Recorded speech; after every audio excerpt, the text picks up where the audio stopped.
y a todas las personas que han sido partes de este evento anual. Yo estuve en el evento número 32, inició en el año de 1983 y este año es el número 35 de eventos. Entonces, felicitarlos por la paciencia y darle cobertura a estos temas de derechos humanos. Fíjense que el tema del evento es gestiones institucionales transparentes y lucha contra la corrupción, un enfoque desde los derechos humanos.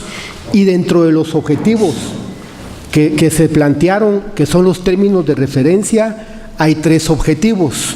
Solo voy a hacer referencia y voy a tratar de cubrir estos 2 objetivos. El primero, la visión de un juez acerca de los elementos que determinan una cultura de impunidad, que es el primero que voy a plantear, y el segundo, plantear los retos a futuro que los sistemas judiciales se enfrentan antes de los conflictos sociales. Quisiera hacer referencia que tengo la oportunidad de estar en el organismo judicial, especialmente como juez contralor, 18 años, y con las características que estuve en Occidente, que son lugares fronterizos con México, y Oriente, que tiene frontera con México, frontera con Salvador, fronteras con Honduras, y arriba prácticamente con Belice, Inglaterra, con el problema de Belice. Entonces, he conocido bastante estos sectores, y en la ciudad, ahora que estoy en la capital. Entonces, todo esto me ha permitido entender durante los 18 años de cómo ha evolucionado lo que son las estructuras criminales, especialmente lo que es el crimen organizado. Voy a hacer referencia, sin ánimo de decir que sí es cierto, voy a hacer referencia a algunos países, no con el ánimo de criticarlos, sino que más o menos para que se entienda la presentación que voy a hacer. Y previo a esto, les voy a hacer un panorama de la situación de Guatemala. Guatemala, pues, lamentablemente, tuvimos un conflicto armado que inicia prácticamente en el 60-62 y termina en el año de 1996 con la firma de la paz. Entre ese periodo, por los golpes de Estado de militar tras militar, entra en vigencia la Constitución Política de la República de Guatemala en el año 86, en el año 96 se firma la paz y en el año de 1994 entra en vigencia el Código Procesal Penal. El Código Procesal Penal, que es prácticamente el tipo para América Latina. Entonces, ese es el bosquejo general. Y aparte de eso es que, entonces, he conocido muchos procesos de estructura criminal, especialmente de zetas, de narcotráfico, algunos procesos relacionados con Colombia, con relación al narcotráfico, y también conocí procesos del conflicto armado.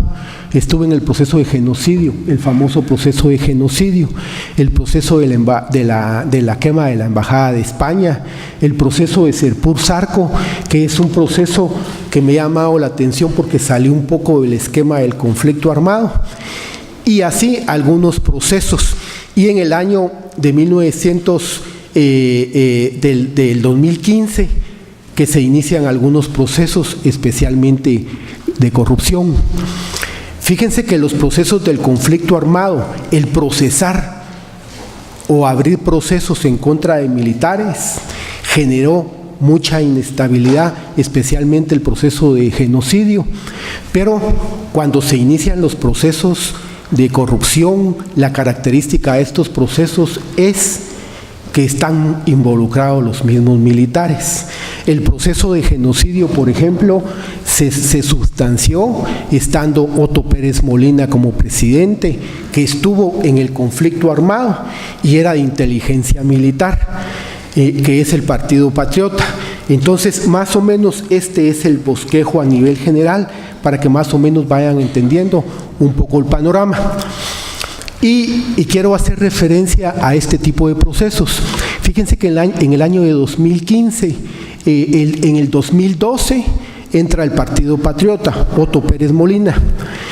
Y en el 2015, ya para dejar la presidencia en ese año, se inicia en el 2014 un proceso en apariencia sencillo, en donde los técnicos de aduanas, que se conocen como vistas, estaban dejando pasar muchos contenedores sin pagar impuestos. El proceso se substanció, pero llamó la atención que dentro de los procesos, en todas las pólizas de esos procesos, había un número de teléfono y se hicieron las comparaciones y llamó mucho la atención ese número de teléfono. A raíz de eso es que se termina ese proceso de los técnicos de aduanas, y con la duda de por qué estaba ese número de teléfono, se empezaron a hacer algunas investigaciones y después se procedió a lo que es la interceptación de llamadas telefónicas. Las interceptaciones de llamadas telefónicas se permiten como consecuencia de que Guatemala ratifica la Convención de Palermo, la Convención de Delincuencia Transnacional, y a raíz de eso entra en vigencia la Ley de Crimen Organizado y permite lo que son las interceptaciones de llamadas telefónicas. Entonces, ahí, cuando se procede a interceptar lo que son las llamadas telefónicas, ahora sinceramente se advierte un panorama bien complejo, porque ya no solo están involucrados las personas de las aduanas, sino que se hace mención a personas de alto cargo dentro del Partido Patriota. Entonces, a raíz de eso, en el 2015 se piden más o menos como 18 o 22 órdenes de aprehensión, y dentro de esas órdenes de aprehensión surge la orden de aprehensión del secretario privado de la vicepresidenta. En ese tiempo, el secretario privado estaba en Seúl con la vicepresidenta, porque le estaban dando un honoris causa a la vicepresidenta, y estando él allá, es que se dicta la orden de aprehensión, y a raíz de eso como que se da un despertar en Guatemala. El conflicto armado, pues era lógico, 250,000 muertos, gente desplazada, pues con características importantes.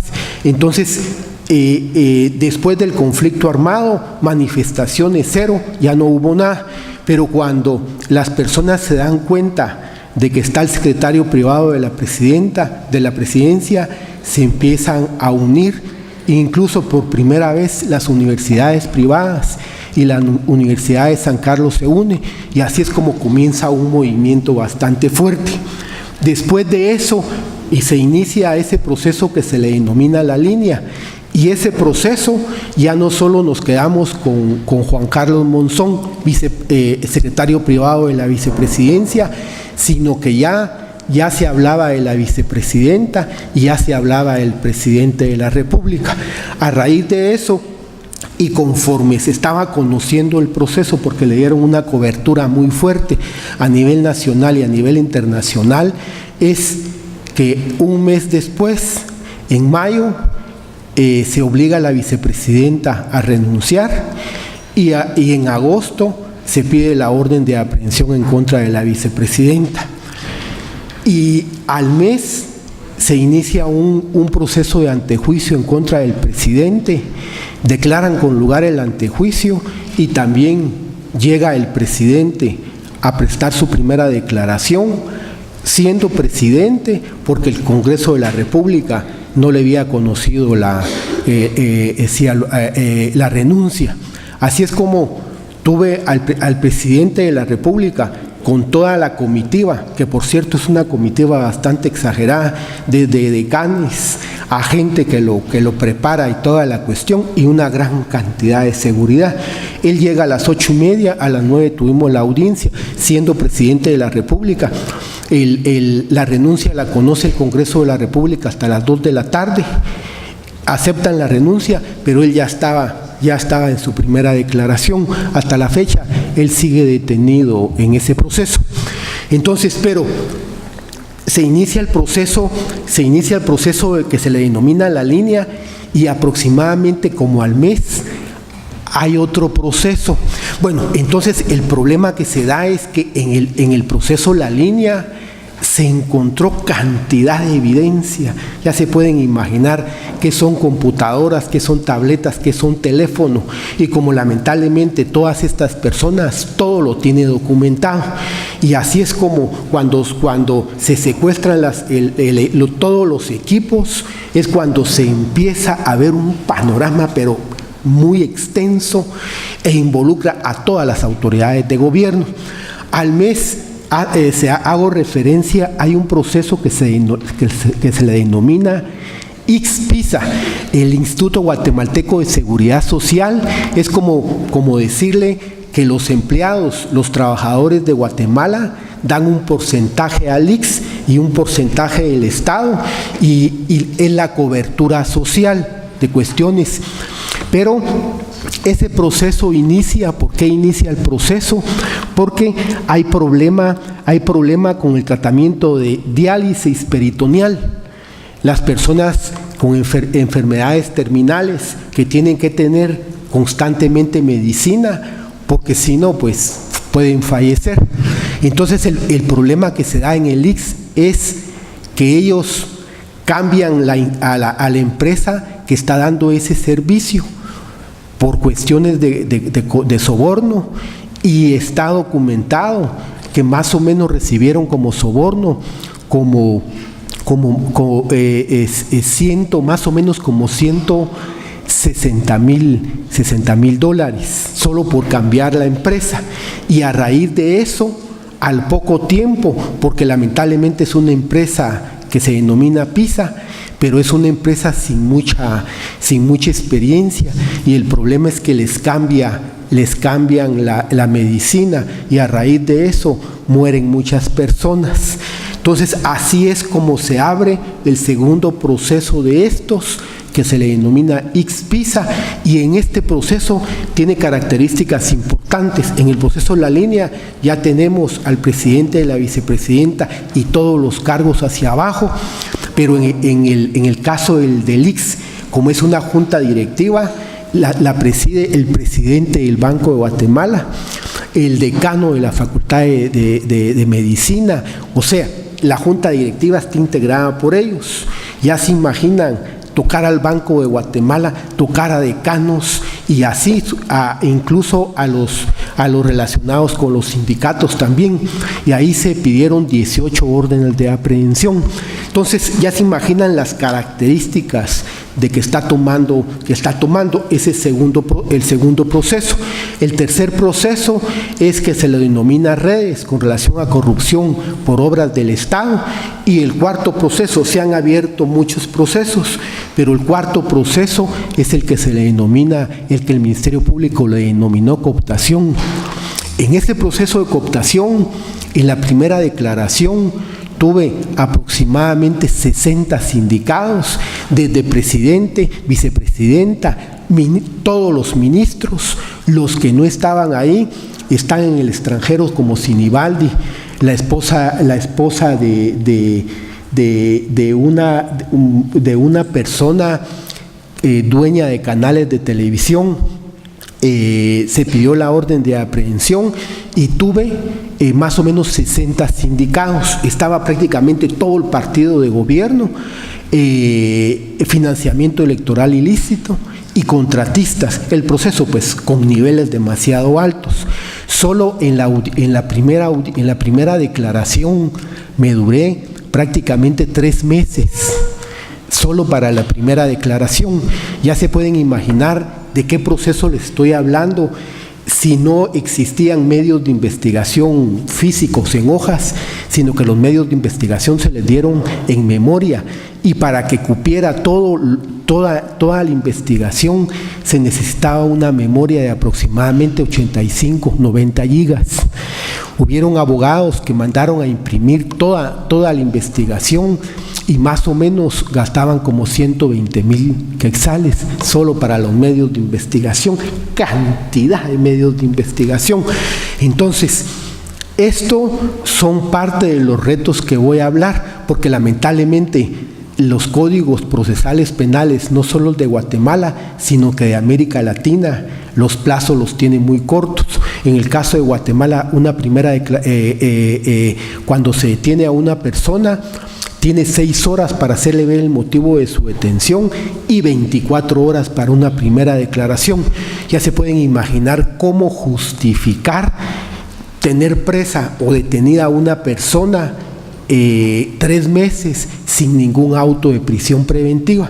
Entonces, esto es parte de los retos que les voy a hablar posteriormente. Esto solo quería hacer una reseña. Entonces, más o menos que ya tenemos el panorama, entonces consideré prudente ponerles esta memoria, que es el peor error que podemos cometer, es no hacer nada por pensar que es poco lo que podemos hacer. Este es un escritor, filósofo y político considerado el padre del liberalismo, es británico. Me ha llamado la atención por qué razón. Como juez, el tiempo que pasé hasta el 2015, como que pasé encerrado en mi oficina de juez, y siempre pensé que con hacer yo lo que tenía que hacer era suficiente. Pero sinceramente, conocer estos procesos en donde son millones de quetzales, de dólares, ya se pueden imaginar cuánto le cuesta a uno comprar una camisa, de repente ahorrar y comprar un carro. Estas personas se regalaban helicópteros, se regalaban pedazos de islas para ir a veranear, motos, lanchas. Sinceramente es exagerado. Y como los niveles de corrupción son tan altos, fíjense que creaban las sociedades anónimas y el helicóptero lo metían como acciones en la sociedad, y lo que regalaban no era el helicóptero, regalaban la sociedad, y ahí iba incluido el helicóptero. O sea, pues ya se pueden imaginar. Entonces, pero por eso es. Entonces, a raíz del 2015, cuando empiezo a reflexionar este daño que está haciendo la corrupción, ya se pueden imaginar prácticamente hospitales sin medicinas, sin médicos, en condiciones paupérrimas, la salud, los niños haciendo de 8, 9, 10, 12 años salen a manifestar por primera vez por falta de maestros, por falta de pupitres. Ya se pueden imaginar, eso es condenar prácticamente a los niños a tener toda la vida un asadón, porque lógico, no van a estudiar. Entonces eso me como que abrió mi panorama, y a raíz de eso incluso hasta formamos una asociación de algunos jueces, y así es como le estamos dando seguimiento. Y a raíz de estos procesos a nivel internacional, algunas personas se acercaron con nosotros, y se está haciendo mucha incidencia para modificar lo que es el Código Procesal Penal. Entonces, bueno, ese es un panorama muy general. Entonces, fíjense que ya para enfocarme en el tema, fíjense que el problema que se da es que el Estado se constituye, y no solo Guatemala. En todas las constituciones de América Latina, el Estado se constituye para proteger a la persona y a su familia, siendo su fin supremo la realización del bien común. O sea, estos son los primeros artículos de la Constitución, porque prácticamente ahí es como que cedemos nosotros parte de nuestros derechos, y el Estado es el responsable de garantizar todos estos servicios. Entonces, dentro de los deberes se encuentra el garantizar a los habitantes de la República la vida, la libertad, la justicia, la seguridad, la paz y el desarrollo integral de las personas.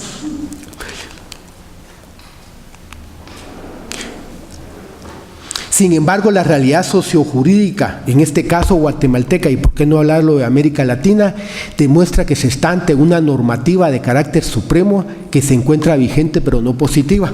Fíjense que cuando hablo del derecho vigente y el derecho positivo, cuando estuve en la universidad siempre me llamó la atención y no entendía cómo es posible que haya derecho vigente y no positivo, porque entonces ¿quién los obligó para promulgar la ley? Entonces, aquí es donde se repara que lo que menos los principios fundamentales de que el Estado se une para proteger a la vida de la persona y la seguridad de las personas es un derecho vigente, que es una letra que está en la Constitución, pero que el Estado no cumple, definitivamente. Entonces, el cual redunda en el debilitamiento de las instituciones estatales y en la pérdida de la credibilidad, confianza ante los ciudadanos en quienes reside la soberanía. Y esto, al hablar de este tema, es el problema, el escaso o mínimo acceso a la educación, salud, seguridad, justicia por los habitantes, y cuando estos últimos logran ingresar a cualquiera de estos rubros, el servicio que reciben en dichas instituciones pueden ser catalogados como malo o incluso pésimos. Ese es uno de los problemas. Entonces, a raíz de eso, ya con esta obligación del Estado, entro a lo que es la corrupción y la delincuencia organizada. Entonces, fíjense que cuando hablo la corrupción y la delincuencia organizada, que dice que son estrechas, estamos hablando de violencia, estamos hablando de corrupción y estamos hablando de obstrucción de justicia.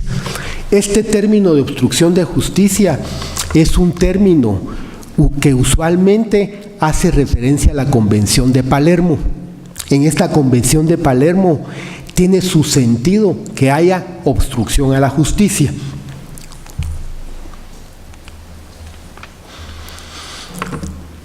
Los niveles en relación a la delincuencia organizada son la corrupción en el sector público.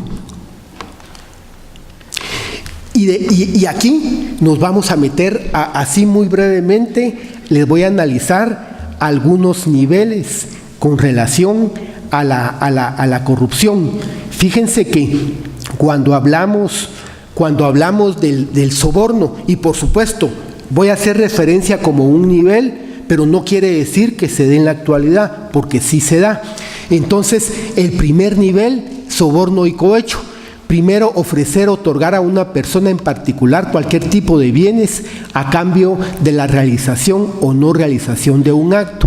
En este primer nivel, una persona X llega a la corte, al juzgado, y para no notificar, para no hacer o para notificar mal, le dan una cantidad de dinero a la persona. Esto es algo aislado. Hacen lo que tienen que hacer y después ya no ha pasado nada, no se conoce. Esto es lo que se conoce como el cohecho. El Banco Mundial ya desarrolla una definición de lo que podemos entender como cohecho, que es un funcionario público abusa de su función pública cuando acepta o pide soborno para conceder u obtener beneficios privados. Aquí ya no solo es pedir soborno, aquí es aceptar, aunque no se dé, pero solo con el hecho de aceptar algo es porque se da el soborno. Este es un primer nivel. En el segundo nivel, que como les digo, vamos a ir evolucionando un poco, en el segundo nivel los actos de soborno son constantes, continuos o periódicos. En muchos casos las personas aparecen en una nómina en donde reciben cantidades mensuales. Fíjense que en este caso no es que no haya en Guatemala, y les pongo el ejemplo de los Zetas. Los Zetas, todos conocemos que es una estructura criminal que surge en México, que se le denomina el Cartel de los Zetas. Organización con orígenes directos en instituciones oficiales del Ejército y la Procuraduría General de la República. ¿Qué es lo que pasa? En los años 90 forman un grupo de militares relacionados con el Ejército para que vayan a hacer unas investigaciones con relación a un cartel, y lamentablemente estas personas se involucran con el cartel, y así es como surge la estructura criminal que se denomina los Zetas. El caso de los Zetas rompió todos los esquemas del crimen organizado, porque hasta antes de los Zetas, el crimen organizado, si bien era organizado, tenía ciertos principios éticos. Ya se pueden imaginar cómo el crimen organizado va a tener ciertos principios éticos, pero al menos se mantenían. Ahora los Zetas se caracterizaron porque no estaban involucrados solo en narcotráfico, sino que estaban involucrados en secuestro, extorsiones, y entre ellos mismos se mataban. Es más, existió una alerta por Estados Unidos porque los Zetas se estaban extendiendo demasiado, incluso peligraba hasta las fronteras de Estados Unidos, todo México y toda Centroamérica y parte de Sudamérica. En los procesos que hemos tenido de Zetas en Guatemala, se les ha encontrado los mapas. ¿Y qué es lo que quieren? De Sudamérica, hacer una frontera por toda Centroamérica para llegar a Estados Unidos. Y eso es lo que pasó. Pero bueno, ¿por qué cuando les hablo del segundo nivel les menciono a los Zetas? Porque los Zetas tienen la característica, son instituciones muy poderosas, que lo primero que hacen cuando llegan a los poblados es darle soborno a los agentes de la policía, a los gobernadores, a los alcaldes, a los jueces y a los fiscales. Entonces, aquí es donde el soborno del primer nivel ya no es, sino que ya en el segundo nivel ya las personas aparecen en una nómina y les dan una cantidad mensual, aparte de su sueldo que ellos tienen, les dan una cantidad mensual. Entonces ya no es un soborno común y corriente, sino que ya es un nivel un poco más allá, y ese es un problema. Cuando nosotros tenemos interceptaciones de llamadas telefónicas, en el caso de estructuras de narcotráfico, y como tenemos interceptado un teléfono en Guatemala, pero si a ese teléfono lo llaman de México, si a ese teléfono lo llaman de Colombia o lo llaman de Honduras, escuchamos la conversación porque es lógico, el teléfono está interceptado, y ahí es como nos damos cuenta cómo planifican, cómo hacen ellos sus actividades. Entonces, en este segundo nivel incluyo a los Zetas porque eso es lo que hace. Entonces, ¿qué es lo que hacen este tipo de estructuras? Se van extendiendo, primero un departamento, después se extienden al otro departamento, y como que eso va creciendo, y así es que cuando tuvimos procesos de los Zetas, ellos usualmente tenían agendas así a mano, con apodos y toda la cuestión, y ahí aparecían a un lado las cantidades que les daban. Entonces, este es un segundo nivel de lo que puede ser una estructura criminal, para que se den cuenta. Y a veces la historia es bonita, esto no quiere decir que sea cierto, pero ¿por qué surgen por qué el apelativo de Zetas? La persona, porque el problema de los Zetas es que en ese momento, cuando mandan a los militares a investigar, existe el cartel del Golfo, y en el cartel del Golfo, que estamos hablando de la frontera con Estados Unidos, que es Matamoros, fronteras con Tamaulipas, ¿qué es el problema que se da? Ahí dentro del grupo del Golfo están viendo quién mantiene el dominio, la hegemonía para dominar, y así es como este señor Osiel Cárdenas Guillén se pensó que él tiene que crear un ejército para que lo proteja y mate a las demás personas. Entonces, a raíz de eso es que le surge el término de Zetas. ¿Y por qué Zetas? Porque Zeta es el término que utilizamos en Guatemala, utilizan en México o en otros países, cuando encuentran un cadáver que no saben el nombre, le ponen Zeta. Entonces, él se imaginó que el grupo Los Zetas iba a ser una destrucción total, y que incluso a muchos de sus miembros los iban a enterrar como Zetas, como XX, porque no sabían el nombre. O sea, para que se den cuenta de cómo se dan estas cuestiones. Entonces después del segundo nivel, entraríamos a lo que es el tercer nivel. Este tercer nivel, las oficinas gubernamentales y privadas son infiltradas eventualmente de los puestos a nivel intermedio y a nivel alto. Para que se comprenda este tercer nivel, fíjense que tuve un proceso allá en Guatemala y el proceso se da entre el 2000, el Partido Patriota, del que les estoy haciendo referencia, tomó posesión el 14 de enero del 2012. Nosotros comenzamos esa investigación en el 2011 y empezamos a investigar una estructura criminal que su función era entrar gasolina a Guatemala.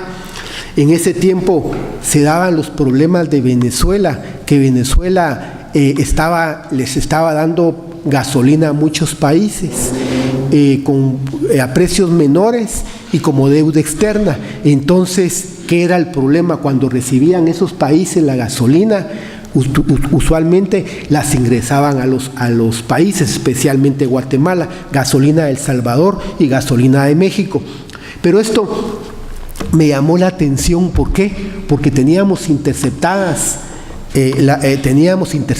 teléfonos y me llamó la atención que antes de tomar posesión Otto Pérez Molina en el 2012 como presidente, se empiezan a escuchar muchas llamadas en noviembre y diciembre. ¿Por qué? Porque estaban incidiendo que nombrara un ministro de gobernación, que es el ministro el relacionado con todas las policías. Pero ¿qué era lo que les interesaba? Que la gasolina, si entraba por México, para que llegara a la capital, tenía que pasar por muchos departamentos. Ellos lo que querían era nombrar a los jefes de los departamentos para que no les hicieran nada. Y ahí se oye cuando todas las policías de los departamentos donde pasan los contenedores con gasolina, los dejaban pasar. Entonces, ya este nivel, ya estamos hablando de un nivel en donde ya se empieza a incidir en el nombramiento de ciertas personas que van a utilizar. Y así es como entró cantidad de gasolina, millones de gasolina.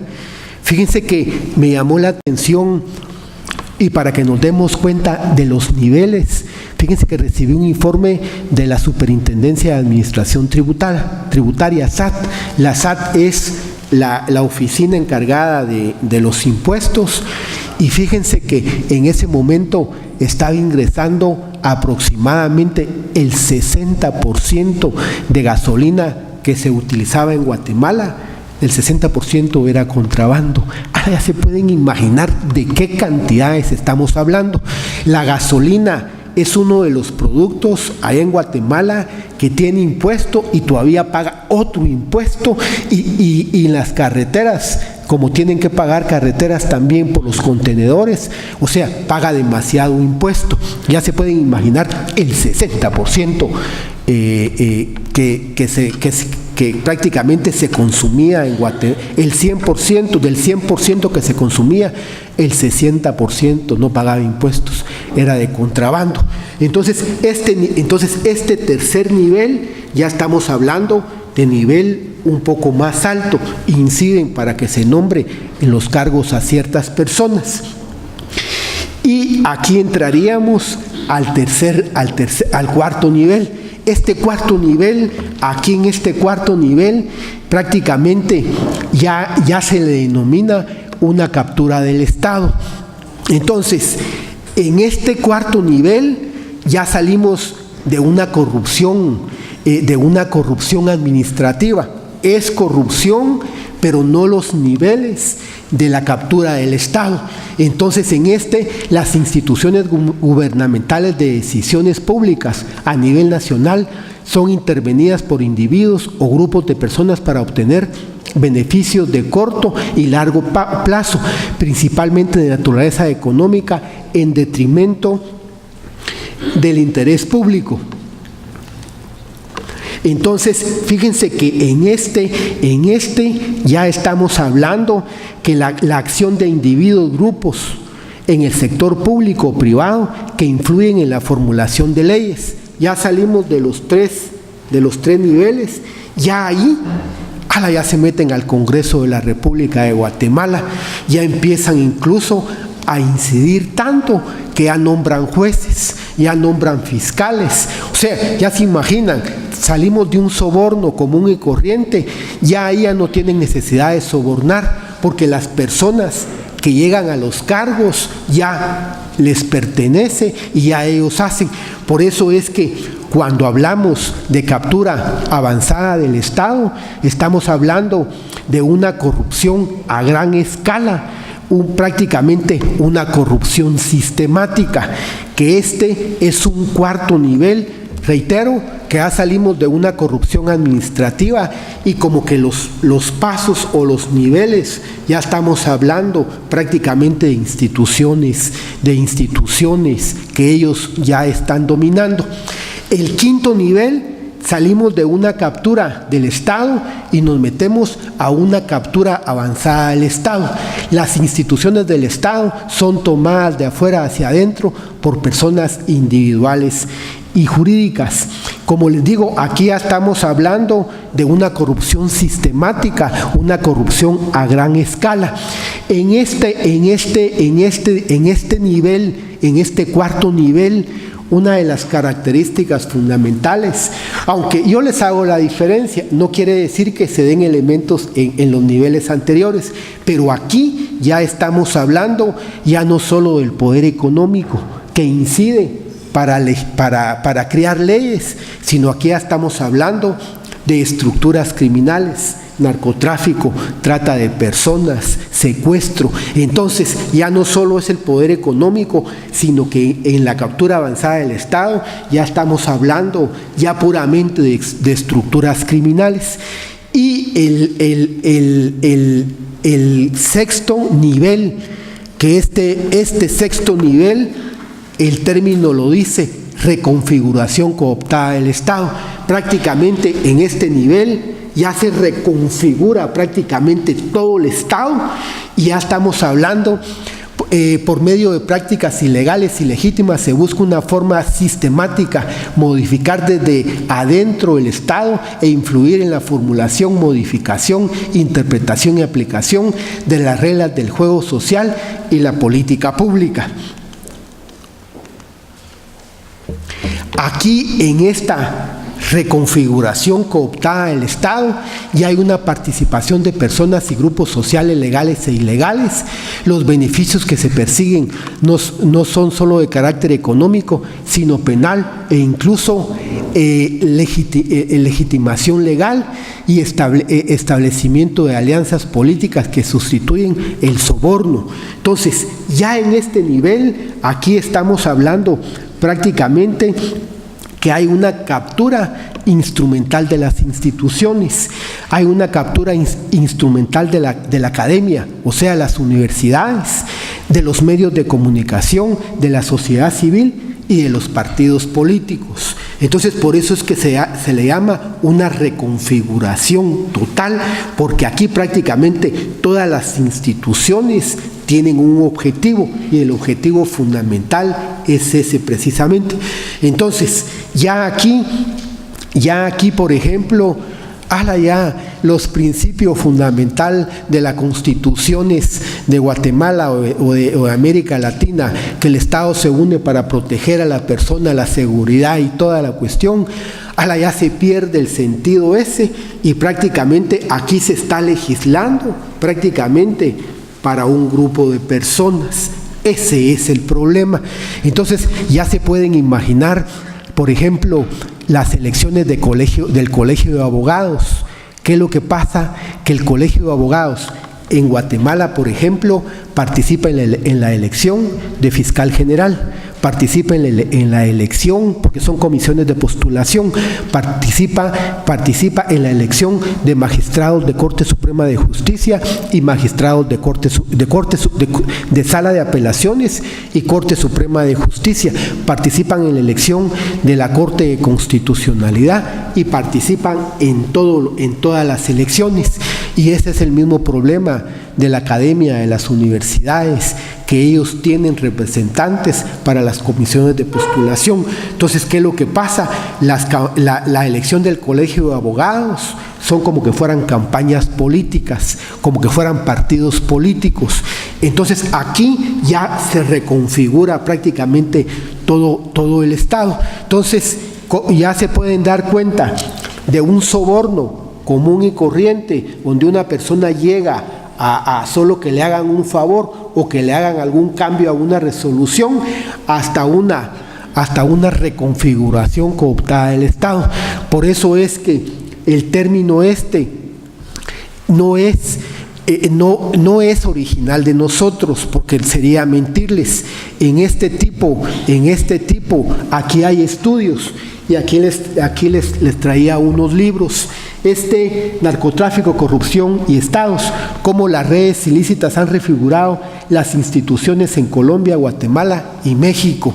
Aquí está, por ejemplo, lo que es la captura y reconfiguración cooptado en el estado de Colombia, y la macrocriminalidad con complejidad de las redes criminales.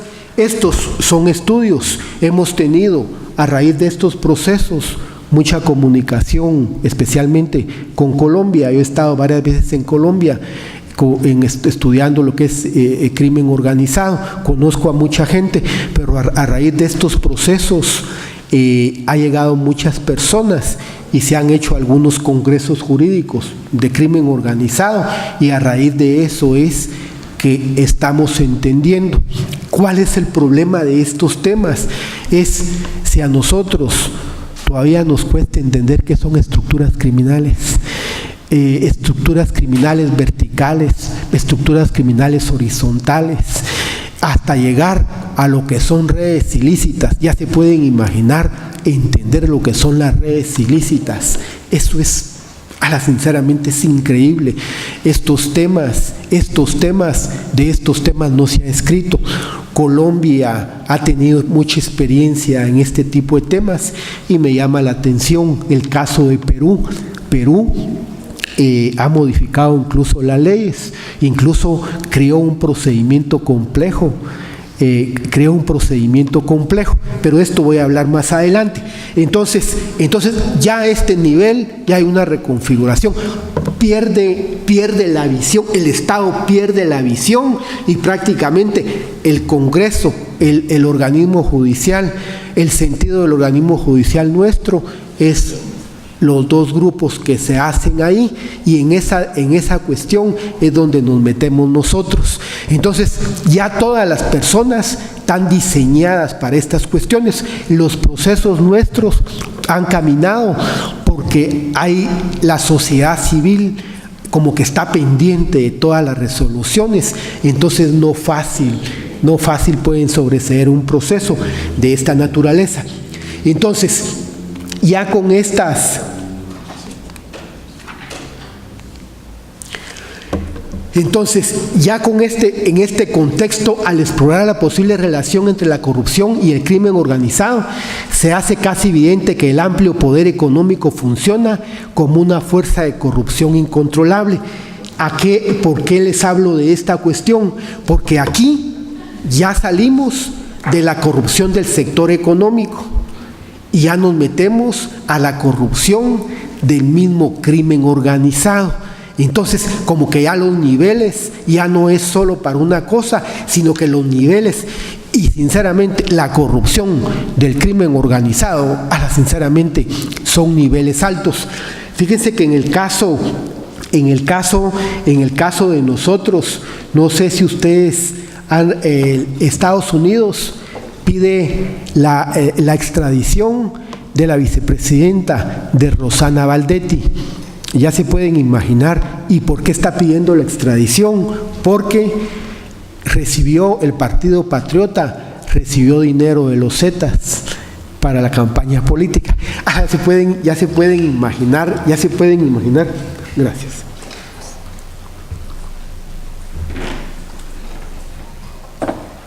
Ya se pueden imaginar recibir cantidades de dinero y que los Zetas le den protección cuando ellos están en campaña política. Ya se pueden imaginar a qué niveles de corrupción estamos hablando, y lamentablemente no es No es por proteger a Guatemala, pero esta corrupción, sinceramente, no es solo de Guatemala, esta corrupción es de toda América Latina. Me ha llamado la atención y le he dado mucho seguimiento al proceso Petrobras. El proceso, aquí estaba una señorita brasileña, el caso de Petrobras es un proceso interesante. De Petrobras sale el proceso de Marcelo Odebrecht. Interesante. He estado involucrado mucho en este tema porque se han hecho unos estudios y si se investigara como se tiene que investigar, caen todos los presidentes prácticamente de América Latina. Sinceramente, es exagerado.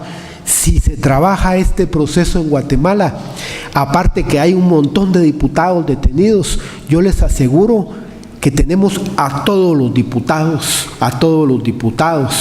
por las licitaciones y toda esta cuestión. No conozco toda América, conozco algunos países y he tenido algunas experiencias en unos congresos jurídicos y nosotros no solo hablamos el mismo idioma, hay características muy similares. El caso de Colombia, el caso de Brasil, el caso de Argentina, el caso de Guatemala, hay estudios que nos demuestran las coincidencias que hay con lo que son estructuras criminales. Incluso en este caso, y voy a hacer referencia a este caso de Marcelo Odebrecht, me llamó la atención porque me recuerda cómo inicia lo que es el colaborador eficaz en Italia con este señor Falcone, cómo comienza la figura de colaborador eficaz, y cada vez que leo a Marcelo Odebrecht es como comenzó la figura de colaborador eficaz. Brasil le llama delaciones premiales, ese es como le llama. No, ese término no lo conocía, pero me llamó la atención. ¿Por qué razón? Porque a este señor lo condenan.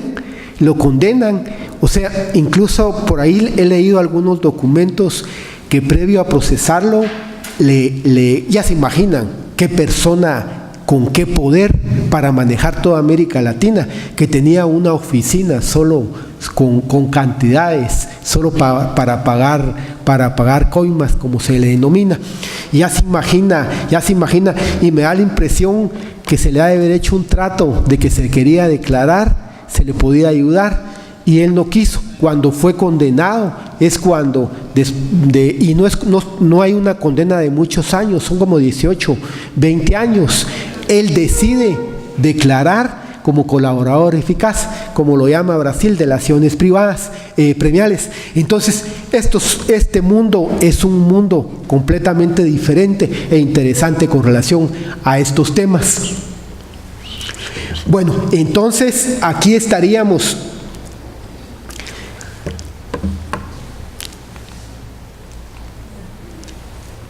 Bueno, entonces estaríamos hablando de que ya no solo es el poder económico el que está cooptando al Estado, sino que son estructuras criminales.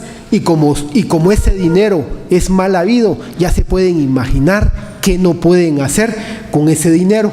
Entonces, a raíz de eso,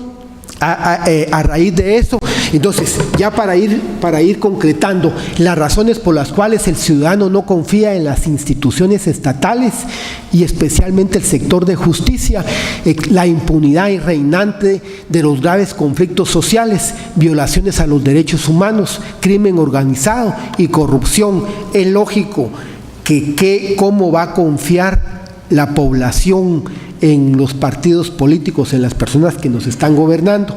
Y aquí es una de las razones por las cuales vemos la arbitrariedad de la respuesta en el sector justicia frente a grupos vulnerables que mantienen detenidas a personas de escasos recursos en condiciones que afectan seriamente la dignidad humana.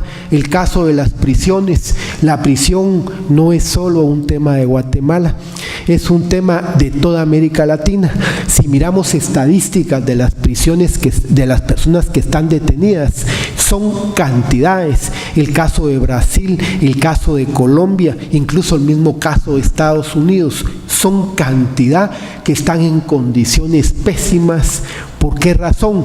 Si no hay dinero para hospitales, ya se pueden imaginar cómo va a haber dinero para lo que son las cárceles. Entonces, este es otro tema que tenemos el problema en Guatemala y que está prácticamente afectando seriamente la dignidad humana, la dignidad de las personas, porque eso que sean detenidos o que estén relacionados con una investigación o que estén condenados, no quiere decir que se les va a privar de sus derechos elementales.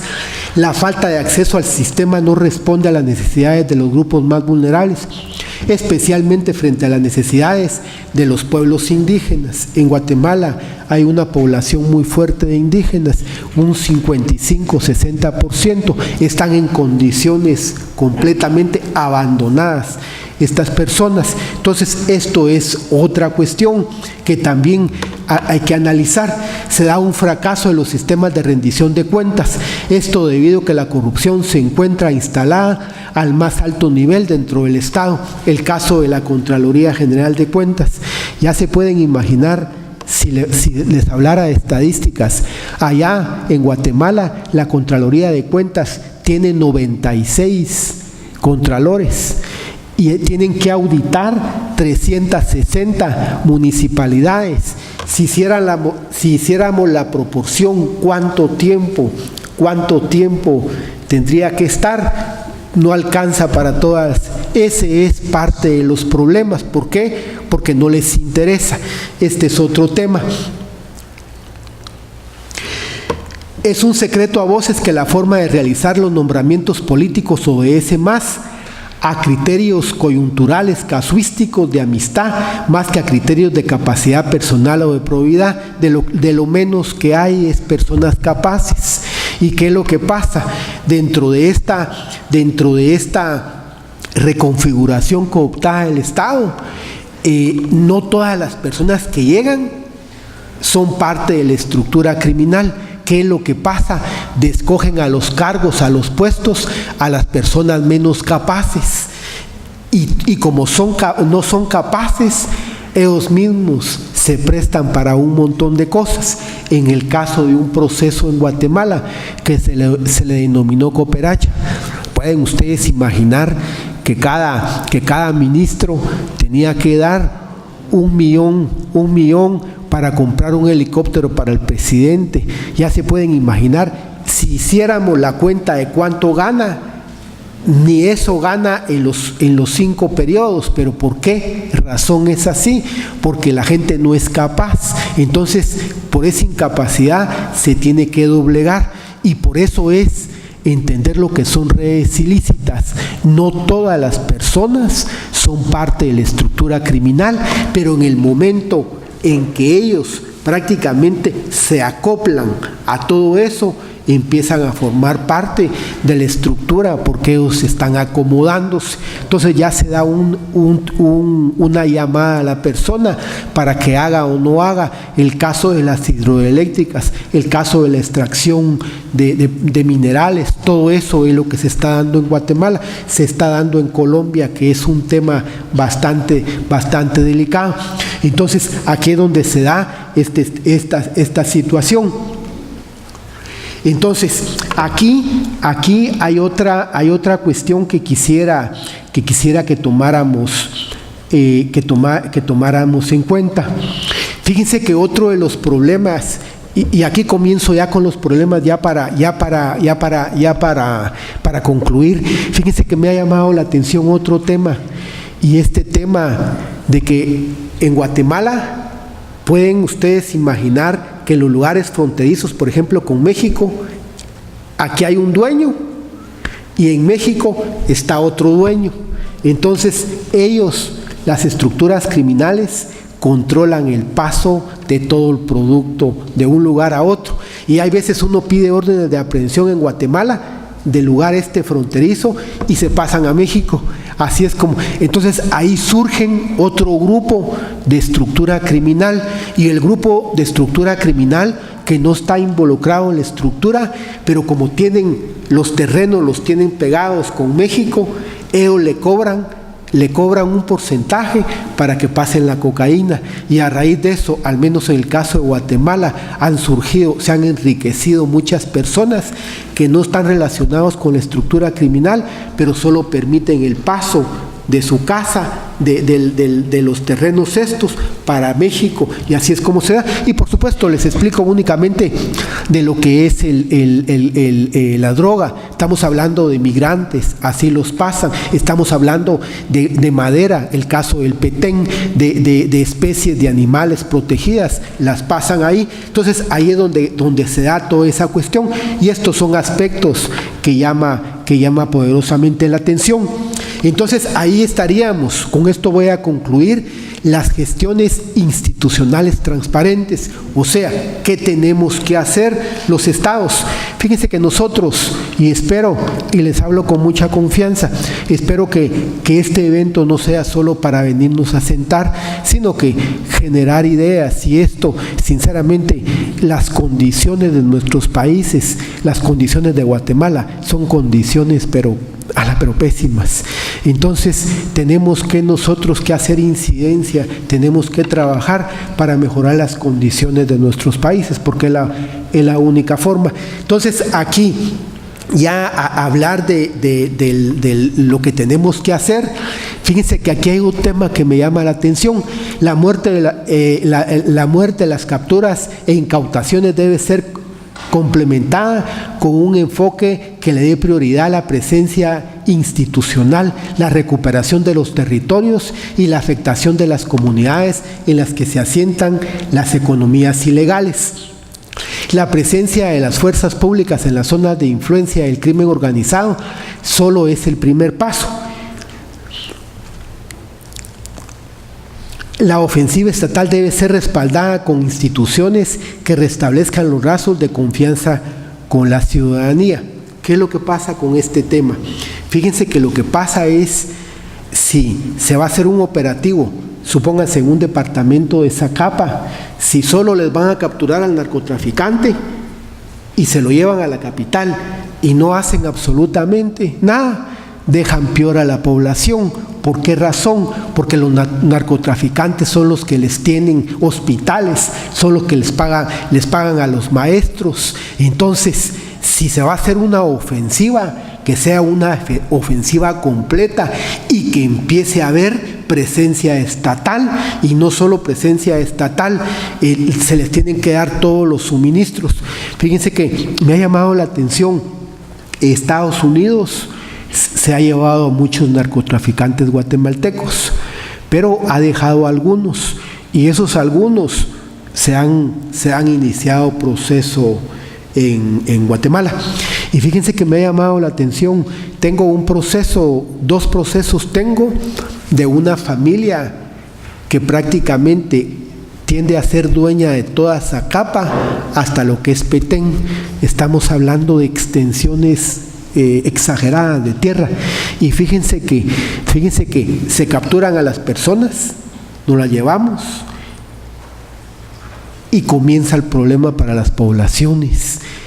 Cuando estaban ellos no había delincuencia, se van ellos y empieza la delincuencia. Las fuentes de trabajo, ya no hay fuentes de trabajo.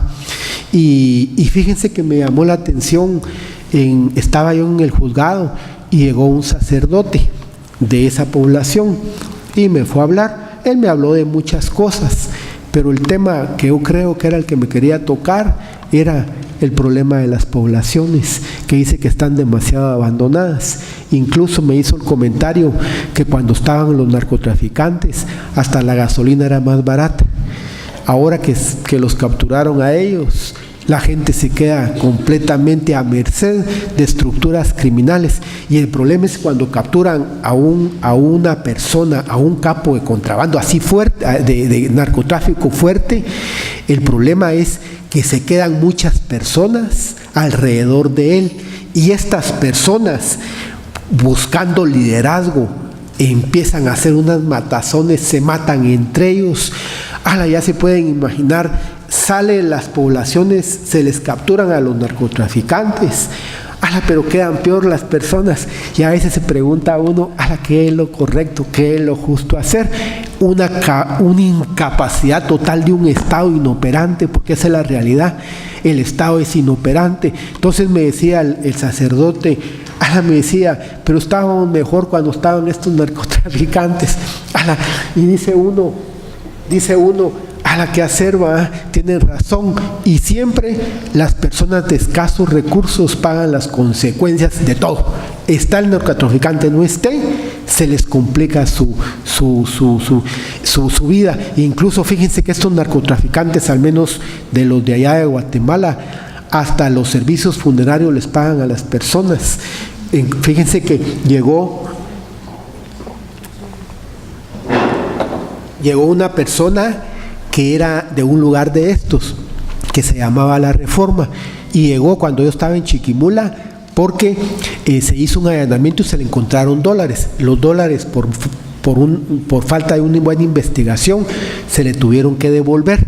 Entonces, como yo lo senté para levantar el acta, que se le iba a reintegrar el dinero, le pregunto de dónde es, y me dice la persona, así con prepotencia, yo no soy de ahí, La Reforma es mía, me dijo. Ya se pueden imaginar, él no era de ahí, La Reforma era de él, me dijo. Ya se pueden imaginar de qué niveles estamos hablando. Entonces, uno de los factores fundamentales es, para contrarrestar lo que es esto, si se capturan a los narcotraficantes, el Estado tiene que empezar a generar presencia y tiene que crear todos los mecanismos para que en todo caso la situación de las personas no mejore, sino que empeore. El otro aspecto, reconociendo las capacidades de las comunidades y de sus necesidades. De no ser así, las operaciones policiales y militares solo brindarán victorias parciales. La cooperación internacional, este es otro tema que me ha llamado la atención. Crear oficinas especializadas para que haya un intercambio de información criminal de alto nivel y se mejore cada vez su cooperación. Ese es otro tema. Fíjense que se crea la Convención de Palermo. Todos los países crearon de repente la ley de crimen organizado, pero hay un descontrol. El caso, por ejemplo, con México. ¿Cómo es posible que tengamos que pedirle una extradición de un guatemalteco? Si se supone que es guatemalteco, que lo saque México y no lo dé. ¿Para qué pasar 2, 3, 4 años con una extradición? Y de repente todavía nos limita a México y nos dice que solo lo tenemos que procesar por estos delitos. Ya se pueden imaginar, y si es guatemalteco, ¿por qué pedirle permiso para procesarlo por otros delitos? O sea, hay cosas que tienen sentido común. Yo considero que ya es tiempo. En el caso, por ejemplo, de Costa Rica, cuando trabajamos el proceso de que quemaron a 15 personas guatemaltecas y a un ciudadano, los mataron y quemaron en la camioneta, el proceso que se le denomina el taquero, me recuerdo que en este proceso estaba relacionado Costa Rica con el Palidejo, que posteriormente cae detenido y es llevado a Guatemala. Entonces a Costa Rica se le hicieron varias advertencias con relación, porque el problema que se da con este proceso del taquero es que venía de Nicaragua y supuestamente llevaba un cargamento de cocaína. Cuando lleva a Guatemala es que los empiezan a sacar para que digan dónde va la droga, pero como no encuentran droga, matan a todos. Pero ¿qué fue lo que pasó ahí? Que el bus se les descompuso y cambiaron bus. Y cuando cambiaron bus, dejaron el bus que tenía droga y agarran el otro bus y se lo llevan. Pero ahí, si bien estaba Nicaragua y estaba Guatemala, ya existía relación de Costa Rica con relación a ciertos movimientos de cocaína.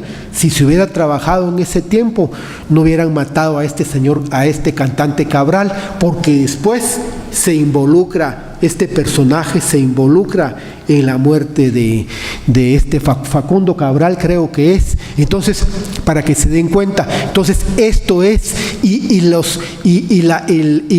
todo tendría que ser rápido. Hay veces con Colombia hemos trabajado solo con fax y hay veces les hemos pedido a los del Ministerio Público información y nos la mandan por fax. Ya se pueden imaginar, se utiliza, los documentos por fax se utilizan para dictar prisión preventiva, pero cuando se piden los canales diplomáticos, nunca llegan, y si llegan a los 3, 4 años. Entonces se tendrían que generar a nivel internacional, a nivel ONU, buscar la forma cómo crear oficinas para que hayan contactos directos, así y no sea un proceso tan tardado el caso. Entonces, esta es otra recomendación con relación a este tipo de temas.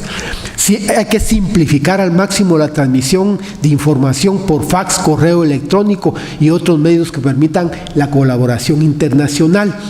Y miren, con esto yo tenía otras presentaciones, pero el tiempo nos está avanzando.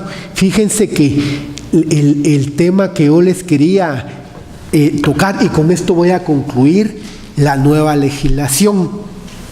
Fíjense que, y por eso es que me llama la atención el caso de Perú. Perú es el único país que ha modificado leyes, incluso creó un circuito de jueces anticorrupción. El único caso es Perú, y eso es parte de los modelos que nosotros estamos utilizando. Entonces, entendemos que constitucional y procesalmente pasar 2, 3 meses con una audiencia de primera declaración, eso no se puede, pues, no se le pueden restringir los derechos a las personas sin que haya una prisión preventiva. Entonces, ¿qué es lo que hay que hacer? Crear procesos de delitos complejos. Entonces, como que aparte del Código Procesal Penal, crear disposiciones de lo que se le denomina delitos complejos. Nosotros en Guatemala acabamos de presentar lo que es el proyecto de ley para procesos de tramitación compleja. Aquí está. El problema de nosotros es que en el Congreso de la República de Guatemala, mire, tenemos unos diputados, pero yo no sé de lo peor. Entonces, esto llega al Congreso de la República y el problema es que lo quieran aprobar.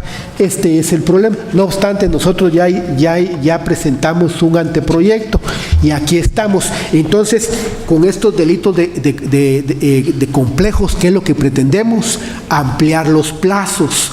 ¿Y por qué ampliar los plazos? Porque es imposible realizar una investigación. Ya se pueden imaginar, detienen a una persona y que los medios de investigación se los den en una memoria. ¿Cuánto tiempo necesita el abogado para leer todos esos documentos? En muchos casos los sindicados también tienen el derecho de ver lo que se les está.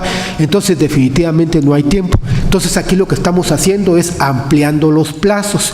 Entonces, para los procesos comunes y corrientes, ahí va a estar el Código Procesal Penal, y para los delitos complejos ya va a haber un procedimiento. Otra cuestión que nosotros creamos es lo que es la competencia ampliada. Para este tipo de procesos se necesita que se les dé capacitación a los jueces.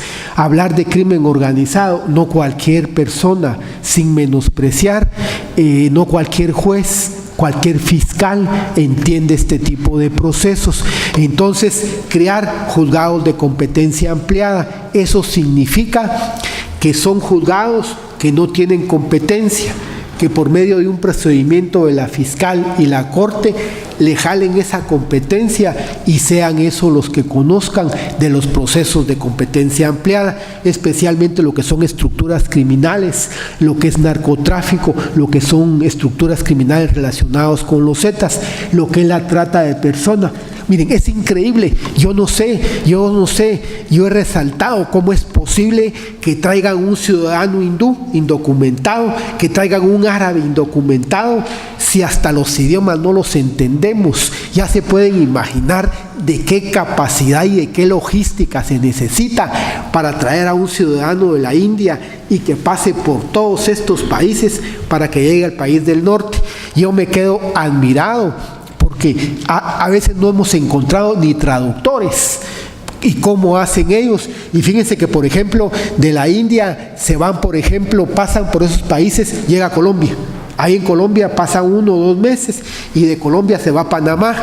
Y fíjense que ellos, cuando llegan a los aeropuertos, porque en muchos casos utilizan aeropuertos, y fíjense que ya los están esperando. Supóngase que el que lo está recibiendo en Guatemala tiene el cartelón y dice payasos, por ejemplo, y ellos ya saben que cuando miren el cartelón lleguen con la persona. Es increíble, y así es. Llegan a Panamá y en Panamá pasan por toda Centroamérica por tierra, incluyendo Costa Rica, pasan y llegan a Guatemala, y en Guatemala los tienen un tiempo y ya pasan por las fronteras para México. Es increíble, y en cada paso ellos están dando una cantidad de dinero. Es increíble, es exagerado estos temas que no tienen nada que ver con el narcotráfico, pero sí es un tema, el de trata de personas, lo que son los secuestros. En un secuestro, imagínense, yo no sé, pues lástima que no se profundizó. Por ejemplo, secuestran a una persona y se la llevan a un país de América del Sur. Puchica, qué exagerado.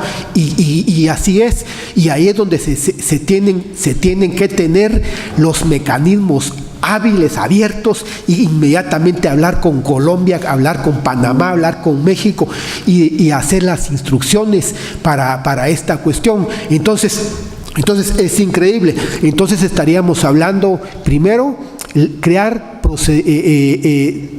procedimientos de delitos complejos, un procedimiento, crear juzgados centralizados que conozcan todos estos casos de estructura criminal, y por último, utilizando el modelo de Perú, que hemos tenido muy buena comunicación con José Ugaz, que es de Amnistía Internacional, Luis Jorge Garay, que creo que es colombiano o español, y Eduardo Salcedo.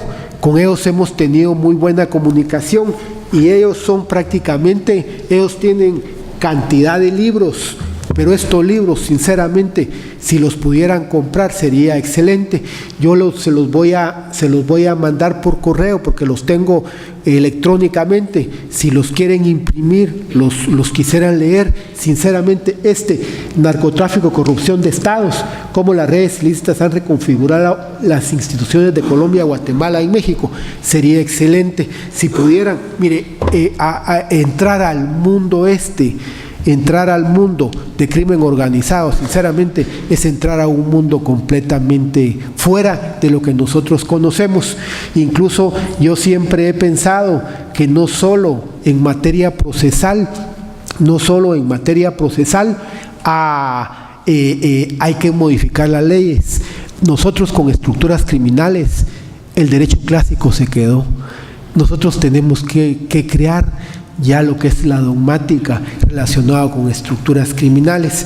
Me llamó la atención, le di seguimiento a un tema de Europa, que estaban discutiendo la responsabilidad penal de las personas que forman parte de una estructura criminal, y países tan adelantados como lo es Europa pasó 4 años discutiendo y no se pusieron de acuerdo. O sea que nosotros, con estos temas de estructuras criminales y redes ilícitas, como que estamos prácticamente creando lo que es la dogmática.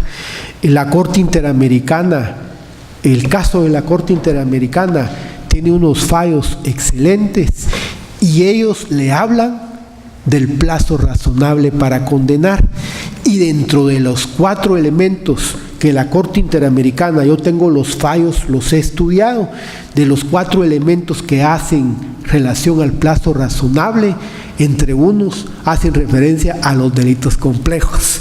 Y ahí es donde entran los delitos complejos, cuando hay pluralidad de sujetos. Estamos hablando, al decir pluralidad de sujetos, pluralidad de sindicados o pluralidad de víctimas. La prueba, y así sucesivamente, se puede trabajar lo que es el delito complejo. Y lo último es que nosotros también estamos trabajando al igual que Perú, que creó un circuito de jueces anticorrupción. Nosotros ya discutimos un proyecto y este proyecto sí consideramos que es difícil que el Congreso lo trabaje, y la misma Corte, porque la misma Corte es elegida por el mismo Partido Patriota que está detenido. Entonces este procedimiento que se le denominamos implementación de un subsistema judicial anticorrupción en Guatemala, lo que pretendemos es trabajarlo con la sociedad civil y a nivel internacional hacer incidencia para obligar a estas personas a que se trabaje, se entre en vigencia esta cuestión. Entonces, con esto concluyo. Fíjense que me llamó la atención también el tema del informe de la situación de derechos humanos, del informe anual del 2016 de la Comisión Interamericana de Derechos Humanos. Y dice: la impunidad del crimen organizado, la intolerancia y la violencia política, así como la exclusión social de diversos sectores, representa un serio peligro de retroceso en la vigencia efectiva del Estado de Derecho y restringe el pleno goce de los derechos humanos que la Convención Americana reconoce a toda persona. Estas son las mismas sugerencias de la Corte Interamericana en el caso de Guatemala. Y recuérdense que no solo en el caso de Guatemala tiene estas recomendaciones, sino que lo tiene con Colombia y lo tiene con México y Guatemala. Entonces, esto es, miren, para este tipo de temas se necesita demasiado tiempo. Yo traté al menos de recortar al máximo, pero este es al menos la única forma como podemos salir adelante. Yo les soy sincero, si ustedes leyeran, por ejemplo, los estudios de Guatemala con relación a la desnutrición, con relación a la falta de educación, son niveles alarmantes. De 10 niños, prácticamente 7 están desnutridos, y de los 10 niños, 1 llega a estudiar. Ya se pueden imaginar. Y cuando hablamos de estos procesos de corrupción, discúlpenme, son millones los que están metidos en esta situación. Entonces, con esto concluyo. Como les digo, estos temas son muy extensos, pero traté de compensarlo al máximo, y muchas gracias por haber puesto atención.